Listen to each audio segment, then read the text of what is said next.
Good evening, everyone, and welcome to Laku's Town Hall meeting. It is a pleasure to join all of you today, this evening. My name is Lisa Lode. I am the radio host of Lift Your Life Radio, and so pleased to be with Laku this evening. I am of Haitian descent, and tonight I'm really here as friends of Randy and Lene Meyer. They stole my heart some years ago when I heard about the work that they were doing in my own motherland, Haiti, and specifically in Lakou. So I'd love to introduce you to the Laku team. Randy, good evening. Good evening, Lisa. And I'm sorry we don't have all that pleasant music you usually have. That's all right. And Randy is joined by his beautiful wife, Lene, my girlfriend. I'll introduce the rest of the team in just a moment. There are several team members, but just a few joining us tonight. But Randy and Lene, I was hoping that maybe you could share a little bit about the history of Laku. How did a Midwest guy end up living in Lakou? And I know several people have probably heard this story, but it really does begin with others, right? All stories have other people in it. And this story began with Ducky and Christine Baum. Ducky was an employer and mentor of mine, living in Phoenix, Arizona. And there came a time that Lene and I went down to visit Ducky later in his life and went out for dinner with Christine and him. They invited us out, and Ducky had heard of a need in Haiti through another organization. They had a building to build, a seismically reinforced building. That Ducky turned to me, looked straight at me, and said, I think you should go to Haiti and I'll sponsor you. And so end up 1 week later, we're down in Haiti trying to figure this out. And I was like, well, how does this even work? First of all, I was interested to know, does this group need me? Do they want me even? And then thirdly, does my wife, how is this all going to work out? Can she handle Haiti kind of thing? And I was greeted by this individual, Max, who was running this job site as the Haitian counterpart of mine. And greetings, brother. I'm so happy to see you here.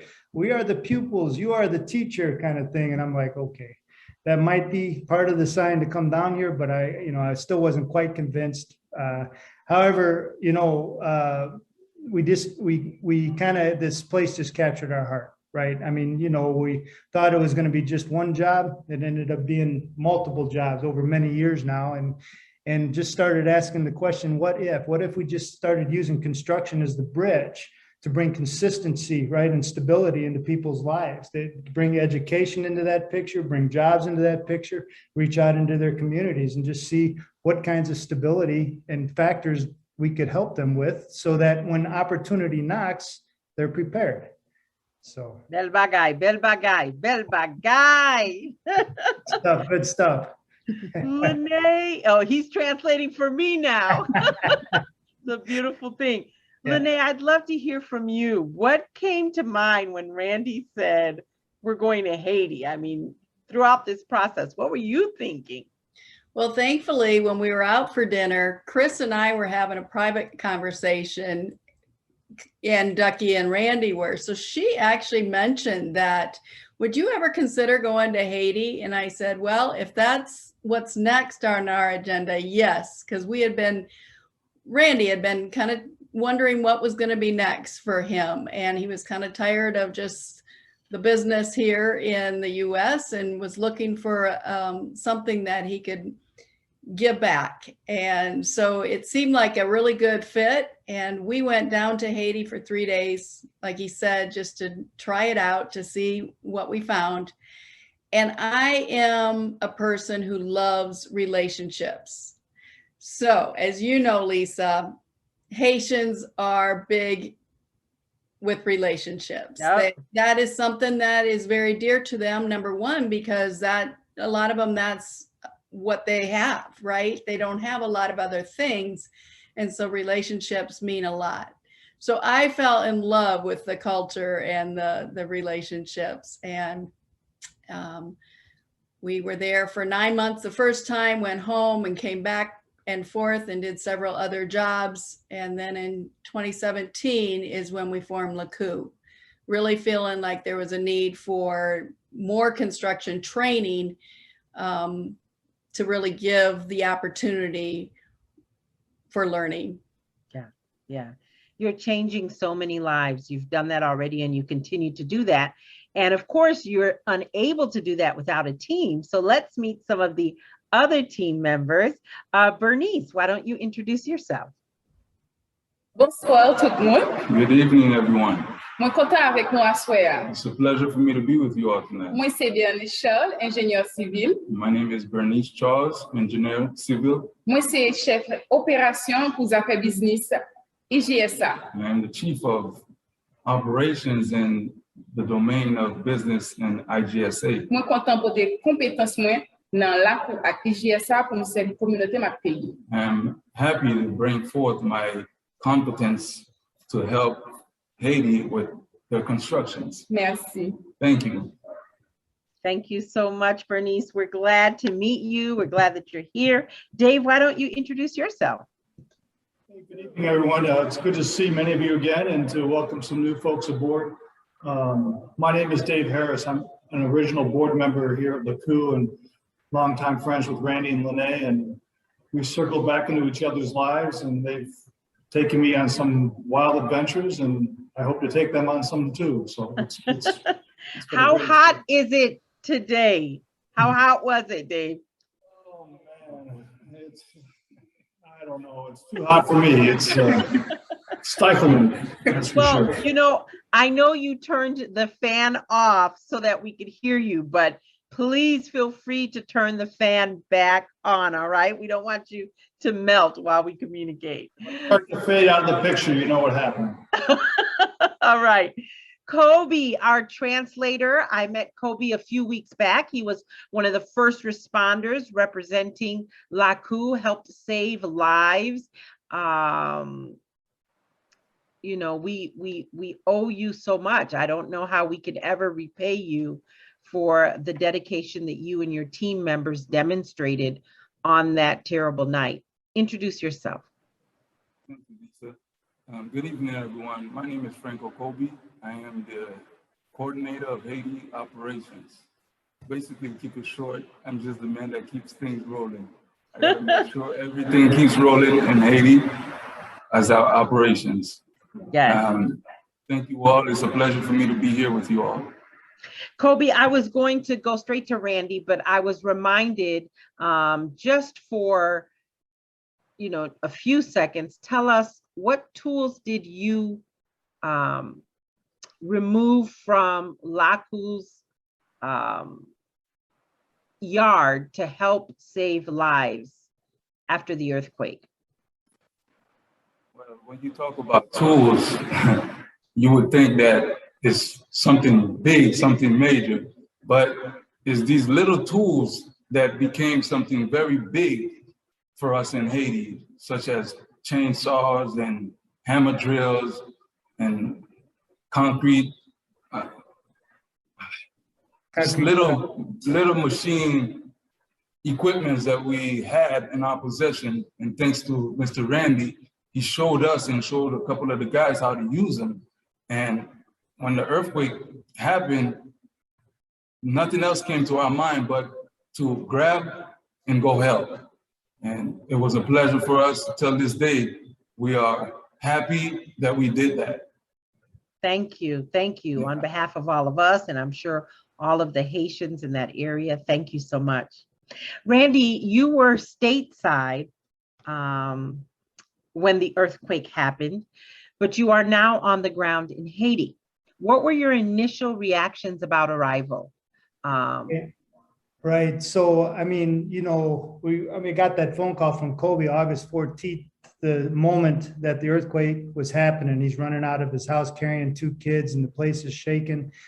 And so from that moment, you know, we started to think, well, what is this? And immediately we started thinking about our guys, right? And so we thought we've got to stabilize our own right now. Not being a relief organization, we kind of see it as our mission to continue doing what we are doing.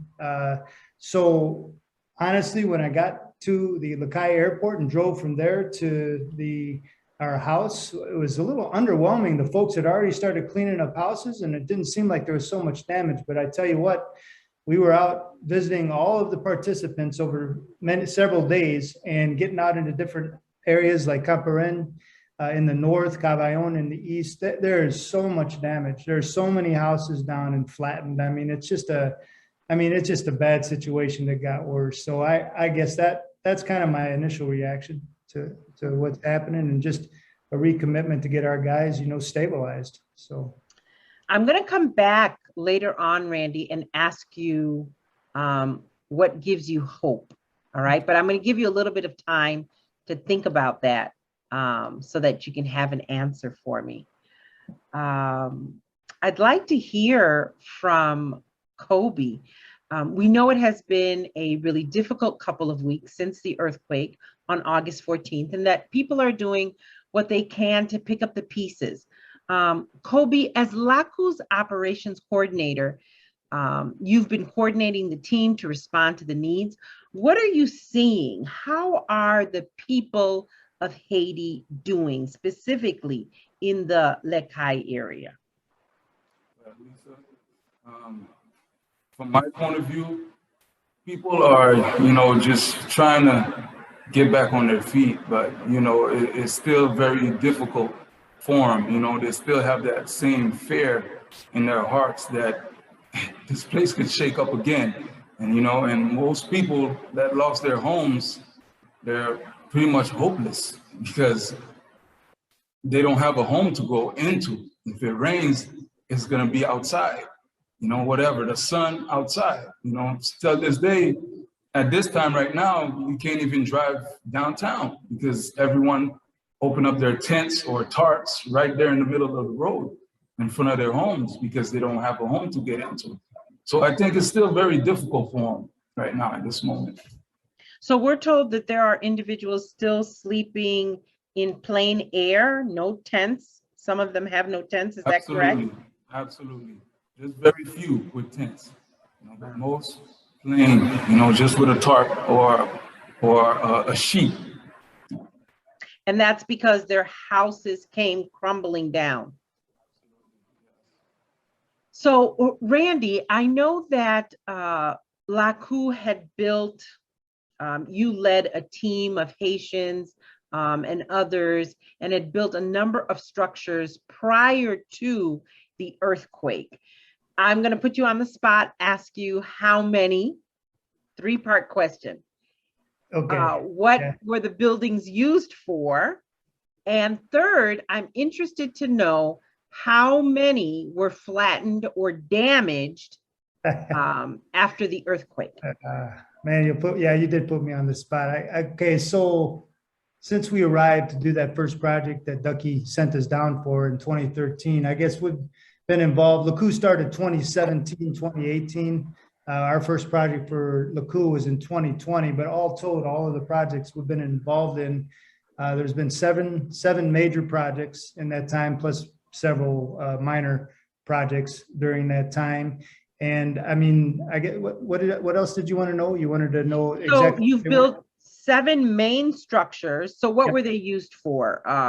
Sure. So the first building we went down for, it was a big church school, 2-story, completely seismically reinforced. It's another building we built for an organization. It was another 2-story, seismically reinforced school. We got involved in a block plant, as kind of a commercial project. There was a building, a commercial office space that was very special because it was the first reinforced masonry building, just using nothing but block on the outside walls, no concrete beams. Very interesting structure. Coming into Lakou's time, we built about a mile of 8-foot-high masonry fence wall, which is kind of a major project, a lot of block in that wall. Built a metal, prefabricated metal building for this same group called Water for Life. We built what they call the pavilion. It was the first building on their educational campus that they'll continue to build there. And then actually took on a house, just a flat out a house again, in that same masonry, reinforced masonry detailing. And I think you asked if any of them fall down. Yes, how many of them were damaged after the I was asked that several times before I got to put my eyes on everything, and I was a little nervous, but these things are rock solid. The details work. I mean, frankly, proof's in the pudding. I'd never really seen anything I'd built go through an earthquake. So it's just real encouraging, I think, for the guys to really see that just using the right disciplines and the right detailing as you put the things together, you can really hold things together, even in an earthquake. So yeah, that clearly makes the case for Laku, which is why I got to go to Dave and ask Dave, what is Laku's path forward? And has the earthquake altered the path Laku has been on for the past few years? The earthquake is not going to alter our mission. We're really focused on training Haitians in the construction trades, so to be self-sustaining, right? If anything, the disaster has only sped our timeline up and underlined the urgency that we have here and the need to grow. Really, Laku is in the right place at the right time. We are uniquely situated. I really believe that we are uniquely situated to make a big impact in this area. And in the rebuild that obviously Lakou and the surrounding area is going to go through for the next many, many years. As a board member, I finish your thought, please. No, as a board, we're committed to redoubling our efforts to ensure our participants are well-trained and trained, as Randy alluded to, in the technical, regimented building engineering that is so key in sustaining these structures, that none of our structures were compromised in any way. And if there's a path out of these natural disasters for this nation, it's through regulated building and training and education in those trades. Absolutely. That's the path out. That's one of the things that I really love about Laku, because we cannot stop earthquakes, right, from hitting Haiti, but we can build and be prepared, which we have proven, which Laku has proven. The 7 buildings that you did build, they're still standing strong after a 7.2 earthquake. That speaks volumes. Sister Bernice, somewhere, in the context of Haiti, why would you say, as a civil engineer trained, why is Laku's work so important when it comes to construction? And what, if anything, makes it unique? Laku offre une formation. Qualité formation que offre. Laku offers good training, the kind of training that they offer Dans affaires techniciens pour construction. Regarding technician and constructions. Moi, je trouve que c'est une formation qui est durable. I believe it's training that's durable. Il y a une opportunité pour techniciens ça yo apprendre et mettre en pratique ça yo apprendre. They give you the opportunity to learn and to practice what you've learned. Il y a un moyen pour construire avec sécurité, pour diminuer le risque sur chantier que vous avez rencontré presque tout le temps. They help you to build with security so you can use it for all times. Dit Lakou orienté vers une autre forme, une autre méthode pour construire. I can tell you that Laku is focused on a different method, a better method to build. Qui c'est sécurité, durabilité, rapidité. Security, durability, and speed. Et ça qui rend Lakou unique dans sa affaire, c'est qualité formation ça que recevoir, parce que formation ça toute qualité classe capable de recevoir li, et yo ba ou une qualité de formation qui capable aider dans quel que soit niveau de construction. What makes Laku unique is that the kind of training that they give you, it will help you wherever you go, and wherever construction that you're trying to do, you can use that skill that you're learning in Laku. You know, that was probably my favorite line tonight.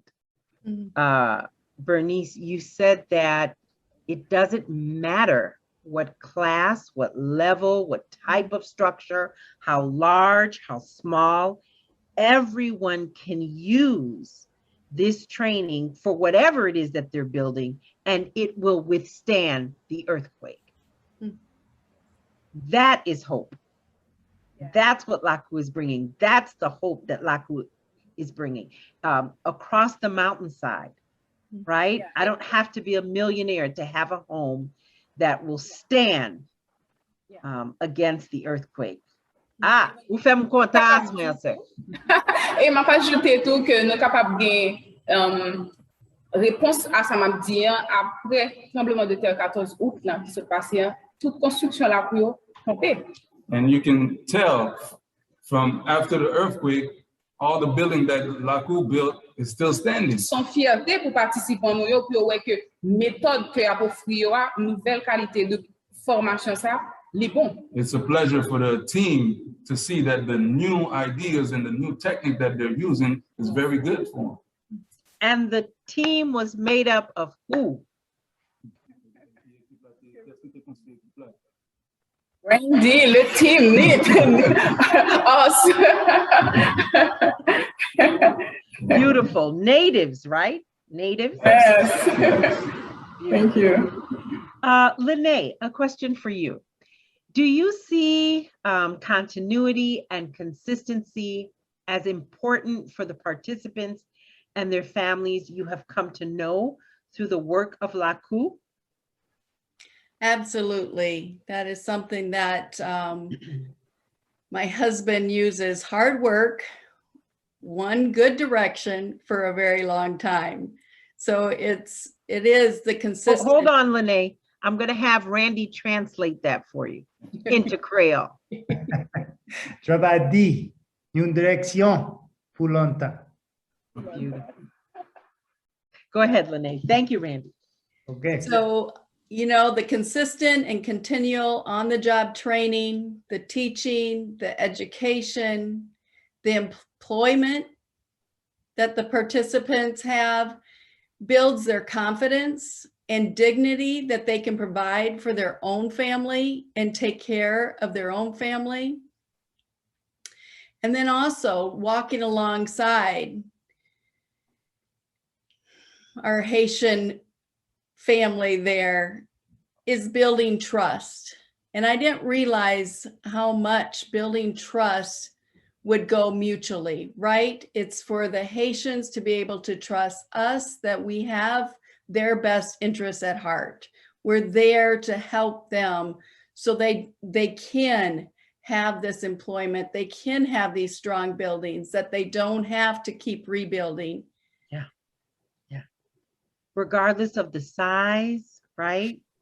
Regardless of the class, you've got people on the mountainside, the earthquake passes and their houses are still standing. Ça son fierté, oui. Pour yo wè que c'est yo même ak même pas yo ki bâti. That's a beautiful thing. All right, Randy, I'm back to you. I asked you what gives you hope. So, yeah, and it's the same thing that's always given me hope. But as Dave and I sat in a meeting with all of our participants just this evening, not just that very long ago, you look at these guys and the dignity on their faces. I mean, this is a group of guys who are coming along. I mean, they are becoming good construction people, right? Ready to do things. And not just the sense that they have this dignity and this confidence. That's, you know, the swagger, I guess, that us Americans kind of grow up with, but they're starting to just, for me, the hope is just this team. And I told them that again. I said, if you ask me what, I told them, I said, and Lisa, it's no secret, you're going to ask me what's my hope. And I told those guys, I said, they're going to ask me tonight, what's my hope in Haiti? And it's you guys. I told them that. It's you guys right here because of your passion to see things change and to follow through and to really, you know, do something with their lives. That's what just keeps bringing me back to it. And it's always been the same thing. I just end with this. One young man, I've known him for years now. I nicknamed him Chicago. I said, now, and his house kind of cracked, right? But didn't fall down, but it kind of cracked. And I looked in his house, I said, Not built by Laku. oh, no, right. No, no. A lot of these guys were in homes that were built. And I said, you know, Chicago, we're not going to build any more homes, are we? And not put we call it a sentee or a belt around the top of rebar. He looked at me with that big smile. No, boss, we're not going to do that anymore. So that's what I'm talking about. That's what gives you hope. And there it is, I guess. So. Randy, let me ask you, how much does it cost the participants to attend the Laku training, construction training and leadership school? So right now, I mean, again, we are at the beginning of our training program and trying to build and put into it modules and classes on construction and different kinds of things too, right? Leadership training, there's some business stuff, personal finance, whatever. There's definitely needs all across the board, but they don't pay anything for those classes. We're running them right now. Kobe does a great job. He brings them in. We're all set up. We have 2 classrooms running. They switch 1 hour each, and Kobe feeds them when they're done. We don't charge them for that. So how is that made possible? I mean, you and Lene can't afford that. So who's making this possible? We got the greatest people in the world supporting us right now as we get our feet off the ground. And naturally, there's many of you listening. So again, yeah, thank you. Donors. Our donors, this is a complete team effort. So right, there's no question that everything we do is done together as a team. And we want to, is this the moment I can thank them, Lisa? Yes, you can thank your donors. Naturally, right. Thank you, all of you. You've encouraged us throughout this entire summer. And then after the earthquake came, the outpouring of gifts to help us get even more equipment down. We sure appreciate that. And man, it's right. Without you, we don't keep going. So. Lene, how can others who are interested in supporting Laku financially donate? You can donate online, www.laku.org, or you could send in checks. And online, if you go online, you'll be able to see the address if you don't catch it right now. But it's P.O. Box 6, Evanston, Illinois, 60204. And it's Evanston because that's your hometown, right? Yeah. Now, Randy, finances, monetary donations, always welcome. We've seen proof of what you've been able to accomplish, but you're also in need of some volunteers, are you not? So correct. I mean, it's been always our desire to have people come, not just visit us in Haiti and hang out, which is all great, but to visit us in Haiti, hang out and teach something.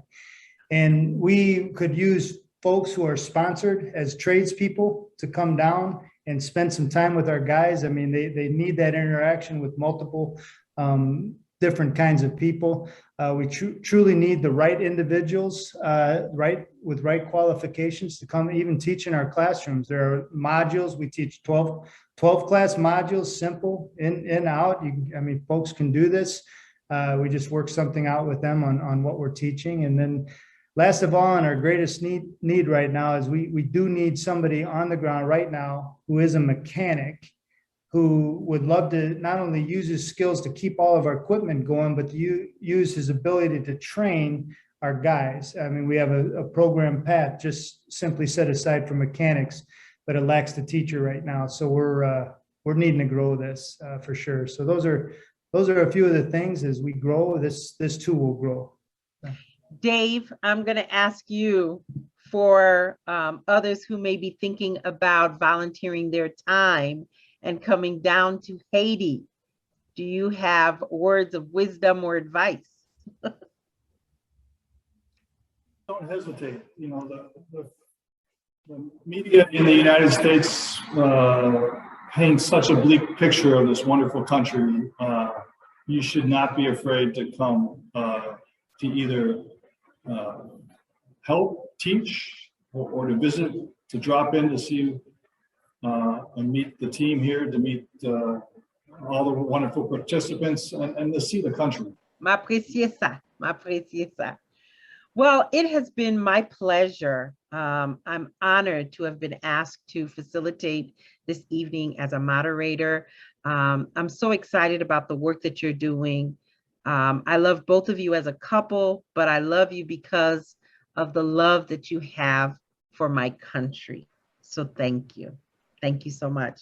We want to thank all of our participants and donors for joining us tonight. And I think I have time for maybe a question or two. So if there is a question, if you want to type it in the chat, I'm going to squeeze it in before Jenny tells me I have to go.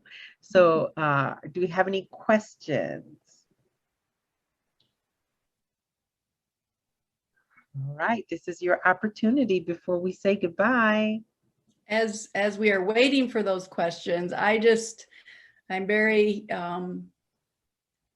very grateful and just want to thank the Laku team. And I know there's others listening, but Kobe and Bernice, the way that you have stepped up during this time of the earthquake and showed leadership. It's just been very humbling to watch. I've known you now, Kobe, for what, 7 years, and just to see your growth and the way that you're taking leadership and ownership and making your country a better country and making the people around you better. So thank you.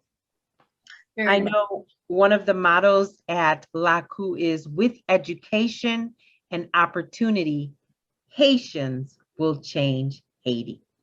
Thank you so much for joining us. Good night, everybody. Good night.